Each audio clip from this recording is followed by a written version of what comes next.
Coming up next, 5 perfumes that you need to smell that I bet a lot of you haven't smelled. And these are excellent, for the most part, under the radar fragrances. You know I like to bring these to you. Find out what they are coming up next.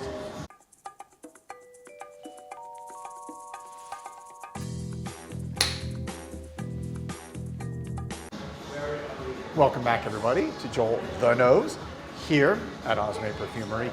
Thank you guys as always for watching. I always appreciate your support. And today's video, you saw right from the top, I'm going to introduce you to 5 perfumes that I personally love, that I think sometimes maybe are a little bit under the radar. And as part of my channel, I've described this before, I like to feel that I am curating perfumes and fragrances that maybe you normally wouldn't see or hear about. They're not, you know, the ones that are always talked about on all the different channels or maybe you see in the different stores. So here's some really good ones for you to check out. Let's go right from the top. One of the really cool niche houses I think out there, and it's also, since this is March, it's National Women's Month. This is a female-owned and female-owned house, and it is, a lot of you know this bottle. The house is Versailles, and this is Blondin. Blondin is a wonderful, wonderful gourmand fragrance that it just screams of elegance. Again, this is an Argentine, I call it Argentine US house because it's kind of fused from both, but this, take a look at the juice on that. Look how gold, or actually blonde, I guess you could say that juice is. When I think about this, this is, to me, I would classify this as a gourmand because it has wonderful notes of cacao and suede. It's got some salt.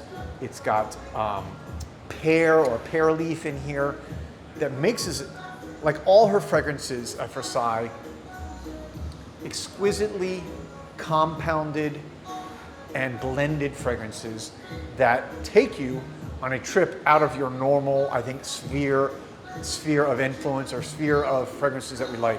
This is a beautiful fragrance, perfect for men or women. I know a lot of women tend to buy this, or I see a lot of women buy it. Just as equally good as for men also. Again, take a look at the bottle there. If you like something that's different, I forgot there's also notes of suede and butter. That butter gives it this kind of creamy, I don't know how, obviously butter's not a real fragrance oil, but they use obviously some type of either synthetic or natural elements to form a butter accord that gives it just this creamy warmth to the fragrance. Makes it very unique. Okay, Blondin. Next, let's go to the house of Rosendo Matteo, and this is, dun, dun, dun. Can you see it there? We'll hold it up. Okay, yes, you can see it. All right, so this is Rosendo Matteo Spanish Wood. Spanish, I'm sorry, I mispronounced that because I was thinking of Rosendo Matteo being a Spanish niche house. This is Incense Wood. 2 of my favorite note combinations. Love, love, love, love incense. To me, incense is one of the classic perfume elements, but it's both classic and modern. It can be fresh, it can be smoky, it can be sexy. When you combine it with wood like they've done here, and also combine it with some cinnamon at the top, which gives it this spicy little sweetness, a little bit of, again, sexiness, a little bit of sultriness. Just really is a great mix. Take a look again at the bottle. It's a beautiful bottle.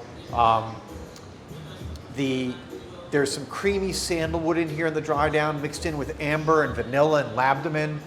You know, amber, for those of you who don't know this, amber traditionally is not a single note. It's something that was a combination of vanilla or vanillin with labdamen, which gives it that kind of ambery color.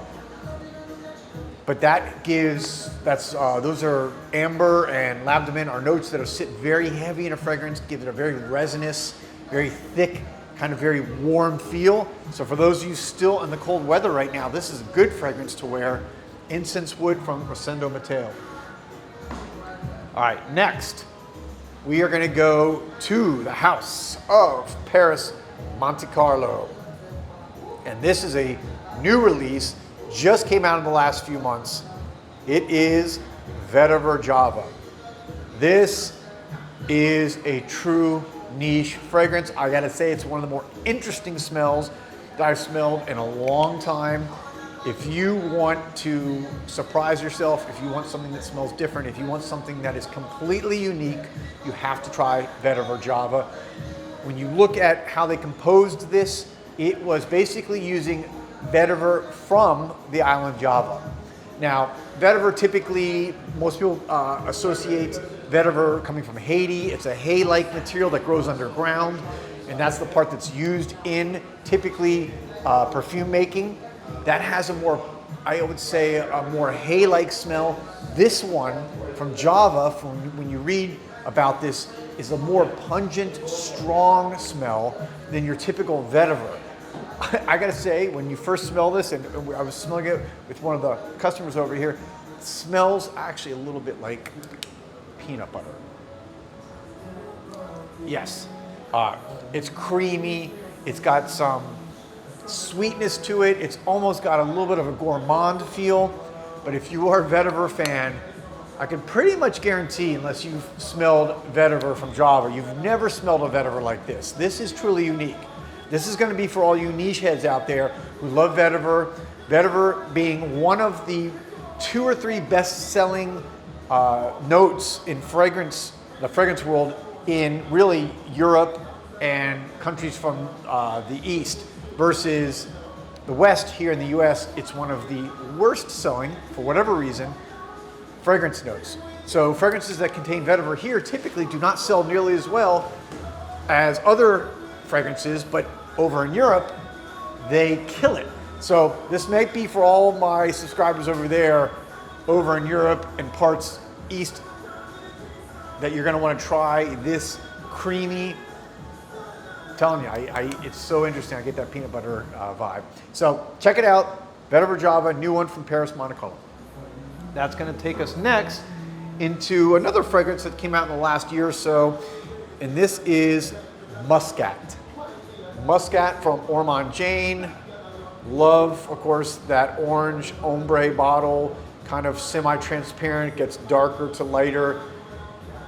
Wow, this is, I would swear that it's got some type of combination of musk in here. If it's not musk alone, it is an accord that emulates the smell of musk, but in a way that also comes across a little bit spicy. There's cinnamon in here. There is incense, again, which I mentioned before with Incense Wood, one of my favorite notes. And this one's got a little bit of a darker, not dark, but a little bit of an edge. Not dark, I would say it's got a little bit of a hard edge to it, which gives it that bite, a little bit of sexiness. Reminds me a little bit of,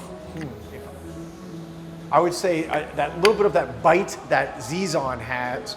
Totally different fragrance. Excuse me, but where that's more green and biting, this one is more, I would say, more of an ambery kind of feel to it, because it's got agarwood in there, it's got vanilla, that kind of gives it a little bit of that ambery feel. It's got some oak moss. Check out the bottle again, beautiful bottle. It's got olibanum, which is basically like incense, and incense. So really good fragrance here that overall gives a very kind of like almost ambery musk vibe to me. Love Ormond Jane, love the house. Great fragrance for you to check out. And last but certainly not least, excuse me, from the house of Stefan Humbert Lucas is, you guys can see if it focused there. Okay, so this is Panthea Iris. Panthea Iris. This is for all you people out there who love Iris. This is one of the really, really top-notch Iris fragrances.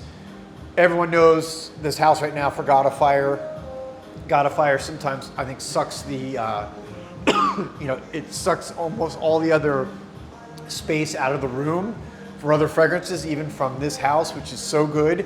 They have so many great offerings, and if you love Iris, this is just one you gotta try. It's got Iris at the top, It's got iris in the middle. It's got tobacco. It's got white musk.